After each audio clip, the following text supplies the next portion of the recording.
Welcome to the Rattling the Brand podcast, episode 4. Today we have Dylan Baker here. Dylan is the voice of the Camoka Kings hockey team. He's also a color commentator for the London Majors. Also has his own YouTube channel, which we will link down below. Dylan is in sports media, same year as me. And, it's great to have him on the podcast. Dylan, thank you for being here. Thanks for having me, Aaron. I'm looking forward to it. All right, so we'll head into the first question here. Can you tell us a little bit about your journey into sports broadcasting? So, how do you kind of get into that?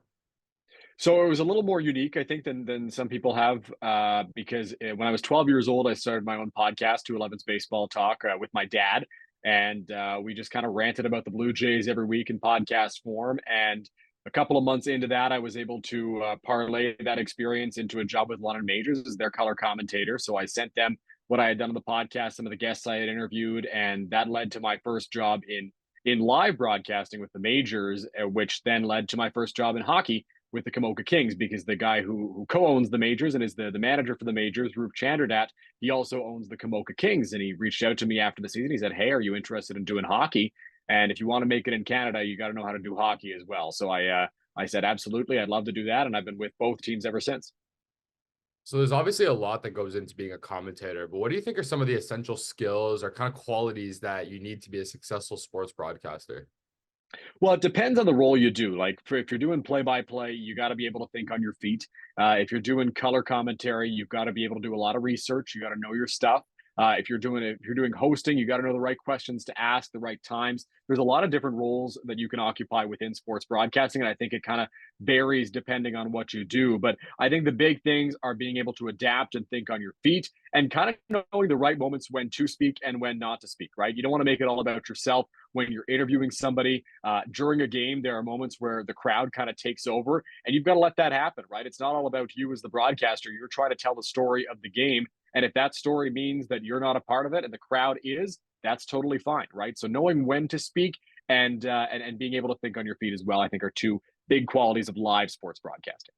I like it. So obviously we see what you do on the broadcasts exceptionally well, but obviously there's a lot that goes into it behind the scenes that we might not see. So let me give you a scenario here. Camoka Kings play at 7 o'clock. What is your kind of preparation? Walk us through the day before you're about to broadcast. Do you do anything specific? Do you prepare in a certain way? How do you mentally get ready for a broadcast or a big event? So I always try to watch as much footage from the team that I'm broadcasting as possible to kind of get a feeling of how they play and what they look like. Because you could look at the box score and that'll tell you one thing. You can say, all right, well, they lost 5-2. But if two of those goals were empty netters and they played a really tight game throughout the whole 60 minutes and it just fell apart a little bit at the end, that's a different story that you could tell, right? So I'm trying to watch the last game at very least that the team played. So if that's the Kings, then I watch their last game. I try to watch the team that they're playing in their last game, but it's tough sometimes juggling that with school. And then the day before, you're gathering stats, gathering notes, and getting prep sheets ready to go for the game, spotting boards as well. Because one of the toughest things about hockey, one of the things that makes it one of the most fun sports to do is it's so fast paced, but you got to find all these players on the ice and make sure that you've got the right player at the right moment. So there's about a day, I would say, of just a pure preparation, getting things ready, getting notes ready to make sure that we can put on the best show possible. I like it. So will you have a most memorable moment as a broadcaster? Was there a certain game, certain moment, certain job opportunity that you really remember in your time broadcasting? I had the chance to do a preseason game for the London Knights, which was pretty cool back in September of 2022. But the moment that stands out to me as my favorite memory during a broadcast so far was the 2021 Intercounty Baseball League Finals. You mentioned I'm the color commentator for the London Majors, and that was the first year out of COVID. The Blue Jays had just come back to Canada that summer, so people were really invested in local baseball because the Jays, to start that season, weren't playing in Toronto, right? So it was the only baseball you could find. And there was a lot of passion for the IBL that year and a lot of passion for the majors. They made it all the way to the finals that year. They played Toronto in winner take all game 5. And that place was packed. I mean, COVID, I think, allowed for 4,500 fans or something like that. There might have been close to 6,000 in the park that day. It was just a crazy atmosphere. And in the third inning or fourth inning, there was a 3-run home run that was hit to give the Majors the lead, and the park just erupted. That's by far the coolest moment that I've been able to be a part of. So in terms of thinking on the spot, What percentage of like when you're broadcasting hockey, what percentage of it is preparation and what percentage of it is just experience, would you say? Well, it's interesting because you asked that question specifically about hockey. For me, a Yeah. lot of the preparation for hockey is used up within the first 20 minutes. Like because so much of it is reacting to the game as it goes because it moves so quickly that a lot of the stuff that I prep is used up in the first 20. Now there's still stuff that's used in the second and third period as well, for sure, but most of the prep is getting people ready for this game, particularly as a play-by-play guy. Now maybe that changes for color, a little bit more, and I can space it out as the game progresses. But in terms of play by play, it's kind of telling the narrative of the story rather Right. than diving deeper onto players. And the story is coming into the game only lasts for the first 20 minutes, and then you kind of adapt your story to what's gone on in the game so far. So that I think the last two periods are mostly thinking on the spot, reacting to the game, whereas the first 20 minutes you can kind of share the story that you had envisioned for this game coming in. So just like any job that you do, like for me personally, when I'm in net, right, the first 10 minutes of the game are always the hardest. You don't really know what's going to happen. It's all unexpected. But once you make a couple saves in that kind of game, I feel like I sort of get in the rhythm. Is it the same Yeah. thing with broadcasting kind of like after the first like period or second period, you kind of feel like you just hit a rhythm and it becomes easier? Absolutely, 100%. I agree with that statement completely, and especially if there's a team that you don't really know, right, where you're trying to get a feel for them. And I do as much as I can to prepare and get to know the names. But I remember my first game at TMU. It was against the University of Ottawa on November 16th, my first hockey game. And I really even the first volleyball game I did on November 4th against Windsor, I didn't really know the players that well, right? Because I hadn't seen much of them. I was new to the school. I didn't really know the way they played. I had watched some of the games, but I didn't have a great sense of all the players on the ice. But I feel I hit my stride a little bit in the second and third period of that game, even after the first 10 minutes, like you said. I mean, first 10 minutes are tough for a goalie. I think the first 10 minutes helped me settle in a little bit, and I think that most often the best period called is the third period, especially if it's in a close game and you can make it exciting. But you kind of know the two teams at that point. You're really settled in, and you can make it a good time. So obviously, as you get better and get into higher roles, you're gonna receive some criticism or some feedback. I don't know if you have already in the past, but if you have, how do you handle the criticism or feedback that you get from viewers, listeners, or the people in charge? You take it in stride. I mean, here's the thing: the feedback you get sometimes it's not always super nice, but these are the people you're trying to please, right? You're trying to make it a good show for the people who are watching and listening. And if they're taking the time to watch your broadcast, to listen to you speak, and to really put value into what you say, then you've got to cater to those people a little bit. And I told the story a couple of weeks ago, but there was a game where I was broadcasting in my first year in Kamoka. It was the last game of the playoffs for the Kings. They got bounced after being swept. They'd only scored 2 goals that whole series, and it was really just not a good game.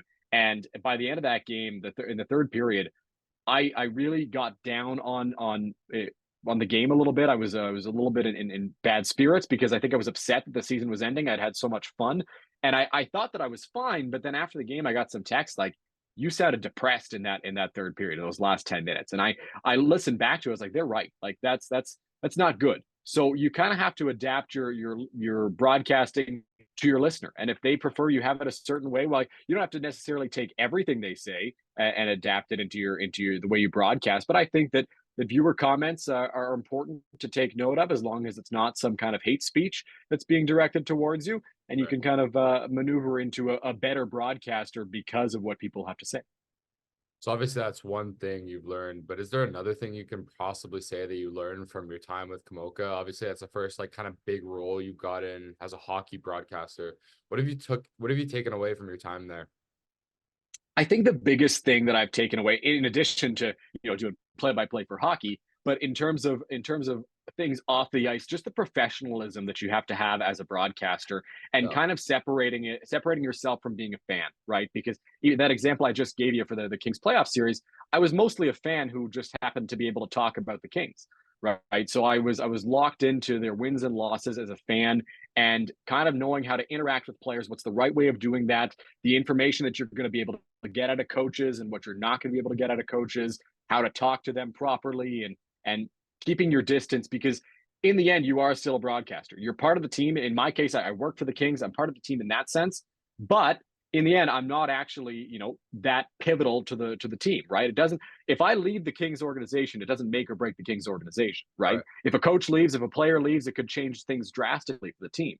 But it's Mhm. not all about you as a broadcaster, and it's important to know how to handle different situations. And I think that my time in Kamoka has really taught me the right way of handling those situations in a hockey environment. Oh, I love it. It's a great answer. When I'm doing work for sports media, on our program, I never get nervous when I'm doing that work, right? Because if you mess up, you can just type back on the doc, retype what you want to do. But it's different for broadcast and goaltending. It's a live event. You make a mistake, it's Yeah. broadcast to everyone. So in that case, I always get nervous before my games no matter what because it's a live environment. There's no taking back a mistake you made. Do you still get nervous before you broadcast a game, an event, or have those nerves kind of faded away since you've been doing it for so long? Well, my first few broadcasts, I was very, very nervous, right? Because I didn't want to mess up. I didn't want to lose the opportunity that I just been given. And for sure, there's a certain comfort that comes in when you're doing the same thing, right? Like when my first few broadcasts in Kamoka, I was nervous, but once I got the hang of it, I thought I'm all right. Like I don't get very nervous for Kamoka Kings broadcasts anymore because I know the way things go. I know the way the show is structured. I know that I can do it. Yeah.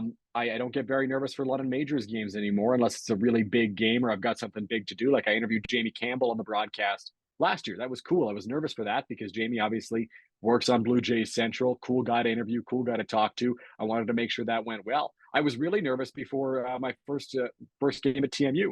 And my first hockey game at TMU. I was nervous before both of those things. Like this is a huge opportunity, and I don't want to mess it up. And same thing for the University Cup, which I had the chance to do a couple of weeks ago. I was nervous for that as well. I was like, what if my French doesn't stack up the way it should? What if something goes wrong? So I think once you've worked in the same environment enough, the nerves go away a little bit. But if you're trying something new, if you've got a big game that you're working, there's definitely still nerves. And I've been doing it for 5 years now. I've been lucky enough to be doing this for 5 years. Even after 5 years, there are still games where I feel a little bit nervous before things get going. So yeah, I'm glad you brought up French because you have awesome skills in English, as anyone's seen, but people might not know that Thank you you. do the exact same thing in like a completely different language in French. So when do you learn to kind of be able to broadcast with the same confidence in French that you do in English? Because even though you're fluent in both languages, it's got to be a little bit different. It is for sure. I mean, I'm obviously more comfortable in English. It's my first language. I know more terms in English, but when I was in high school, I went to a French high school, a smaller French high school in London, Ontario, where I'm from, and I was able to there, along with a teacher. I'll shout her out. Madame Jean Jean was her name, and we created this program, this media program for the school, and a lot of it centered around the morning announcements. But one thing I really wanted to start doing, and I'm very lucky that she and the school gave me the freedom to do this. I wanted to broadcast sports games. I wanted to make it because I'm obviously a huge sports guy. I'm in the sport media program at TMU. You're a big sports guy. Everybody there is a big sports person. So I'm big into sports and I wanted to start doing those games. And so even though there was no hockey team there was no baseball team there, which were my two sports of comfort, I was able to get reps doing sports in French. I did volleyball in French. I did basketball in French. And I did soccer in French. And I think just the biggest thing with broadcasting, whether it's in your first language or your second language, is repetition. Yeah. If you can get the hang of a broadcast, if you can do it multiple times, then you're going to feel more comfortable and the broadcast is going to start to be a little more smooth. Now, I was nervous to do hockey because I had never done it before, but I started watching the Montreal Canadiens games in French. I started watching them on RDS with Pierre Hood and Marc Denis calling the games, and I was able to kind of get a sense of how things run in French and adapt some of my terms and my vocabulary because that was the thing I was most scared of, not having a rich enough vocabulary to keep up on the French broadcast. I think I was able to figure it out well enough. But because of my repetitions, because of the ability that I had to broadcast games in high school, even though it wasn't the sport that I ended up doing at the University Cup, I mean, the fact that I was able to get that experience and to talk on the air in French, that was huge for me. Love it. So is there anybody you want to like shout out? Anyone that's helped you get to where you are today? I know you said your dad and you were pretty big in on sports. And I remember when you posted your day in the life with TMU. I remember that I checked the comments. The first thing was like your dad, and your dad was like really proud of you, Dylan. Did a great job. So, what is his kind of inspiration and having him in your life really helped you with broadcasting? It's been cool. I mean, I obviously started the podcast with my dad, and both my parents have been super super supportive. My mom, she's not as big on social media as my dad is, right? So you saw my dad's comment. You probably didn't see anything Yeah. from my mom because she's not big on social media, but in the background, she's always hyping me up, telling me how proud she is. So they're both super super supportive, and I couldn't do this without them. Obviously, it takes a lot for parents to okay a 13-year-old starting to do live broadcasting because Of that's course. how old I was when I started, right? So Yeah. so for them to be okay with that and to drive me around, the biggest thing has been all the drives, right? Driving to Kamoka in a massive snowstorm in January, February on a Thursday night, like it's tough sometimes, right? But they've been huge for me. Scott MacArthur was a host for Jay's Talk in 2019. He worked at Sportsnet. He worked at TSN for a while. I was able to interview him on the podcast. My dad was able to set that up, and he's been a guy that's always said he's been open to me whenever I need anything, whenever I need something. And Scott's been a great guy. And even the guys that I've been able to work with at the majors, Noah Smith, who's my broadcast partner with the majors, he has been since I joined the team. He's been huge, right? Because he had experience broadcasting sports live before I did, and he was able to kind of settle me in. Matt Hiscox gave me that opportunity, and Roop, who I already mentioned earlier, the owner, co-owner of the majors and owner of the Kings. I mean, the opportunities that he's given me, the confidence that he's put in me has been huge along the way. So last one I'm just gonna ask you here is you're in the sports media program with me. It's 81 students. Obviously, there's a lot of jobs associated with sports media. A little bit of a tough question here, but if you could choose your career path, what would you choose and what is your end goal with broadcasting? So for me, my goal has always been, my dream has always been play-by-play in some professional sport. My two that I think I know the best are hockey and baseball, but I'd be open to doing it in whatever, right? Basketball, volleyball, football, whatever it may be. That's the goal. I mean, I'm open to doing whatever. I mean, if a company feels my best bet is to be a host of a pregame or postgame show. I'd love to do that. I want to be on the air in some capacity, but the dream is play by play for baseball, for hockey, whatever it may be. Getting to be in those big moments and getting to bring the action to people because people love sports, right? People live and die by sports. They get excited. They feel pain. They feel sadness because of sports. The emotional roller coaster. It's what makes sports so special. And to be able to tell stories through sports, whatever form that may come in, that's the goal for me. Well, obviously, you got one of the most stacked resumes in the program. Not many people Thank have you. started broadcasting at that age, and right when they get in their teens, they're already on air. So it's pretty impressive. And yeah, we wish you luck with the end goal. You're here for at least 3 more years, I hope. So unless you get a pro job, so we're hoping to see your progress. And yeah, really appreciate you coming on the pod and telling your story. And obviously, wish you the best. And hopefully, we can do this again when you're a professional broadcaster for a Montreal Canadiens or Toronto Maple Leafs. Hopefully not, but yeah, Well, hopefully I get there. Hopefully I get there. That's the goal, obviously, and I know that everybody in the program is working hard. So I've had a lot of fun in my first year. I'm looking forward to the next three. And thanks for having me on the podcast, Aaron. I love being on, and I love tuning in when I can. So thank you.